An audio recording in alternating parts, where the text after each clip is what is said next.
Hello, my name is Shayla, and I'm going to be presenting on Chapter 11, Health and Well-Being. I chose this chapter specifically because with my career field, I think that it is very important to understand health and well-being not only for myself, but also for those around me, as well as my patients that I treat on an everyday basis. And I can also help be like a peer support to my peers. So. For the chapter overview, um, health of psychology is a study of how different environmental factors influence a person's overall health and wellness. Health is an important aspect in our lives, whether it's mental, physical, emotional, or spiritual. So it's not like a one-way street. It's like all of these things create one big factor.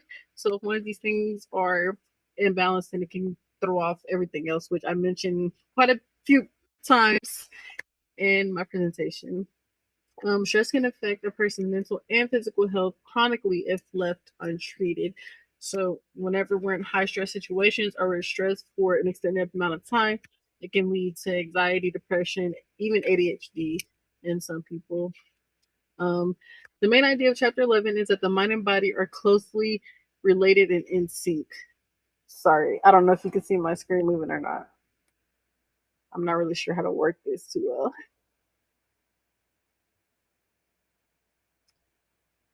So in this model, there are different influences that affect someone's well-being. Once again, I cannot see. Some biological factors can affect or put a person more at risk for mental health issues, such as chemical imbalances during pregnancies, or just chemical imbalances that some people are born with. Due to there's a lot of factors leading to like smoking, alcoholism, and pregnancies. Even like when you're born in a specific environment, it can cause some imbalances. So there's also a lot of environmental factors that play a role in that. Social risk factors are the influences we get from the people we hang around. Psychological factors can include abuse at an early age and mental illnesses that, once again, those chemical imbalances can cause. These all tie together because if there's one imbalance, then the rest of the factors fall apart. For example, if there's a four-leg chair and one leg breaks off, the chair is now unusable and it's useless because the chair would be unsteady, so no one can sit in it.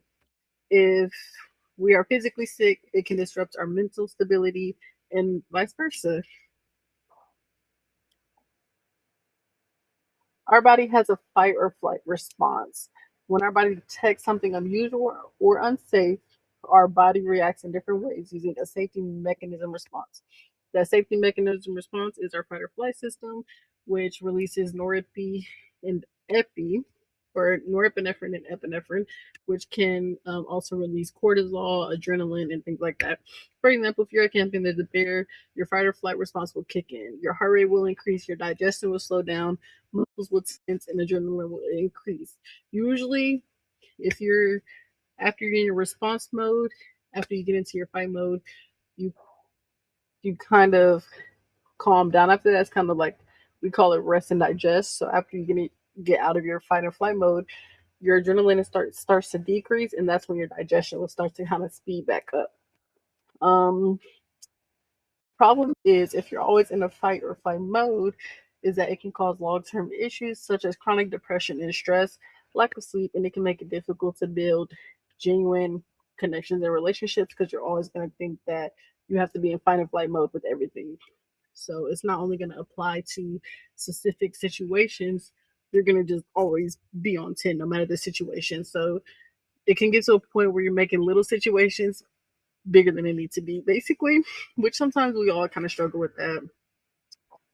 Coping with stress and stressors. It's important to find the root cause of your stress. Without the root cause, your body can continuously be in survival mode, which I previously discussed.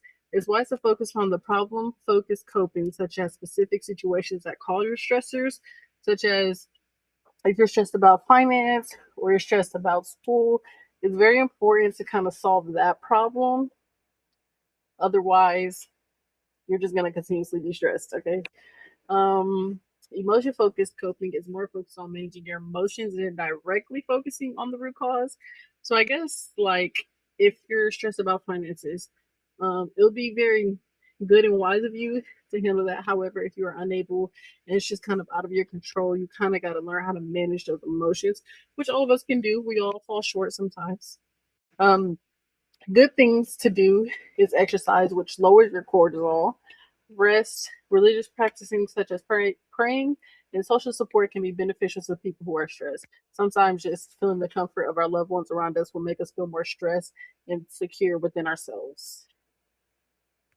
My personal reflection, this specific chapter, which is chapter 11, has been helpful and informational for my own well being.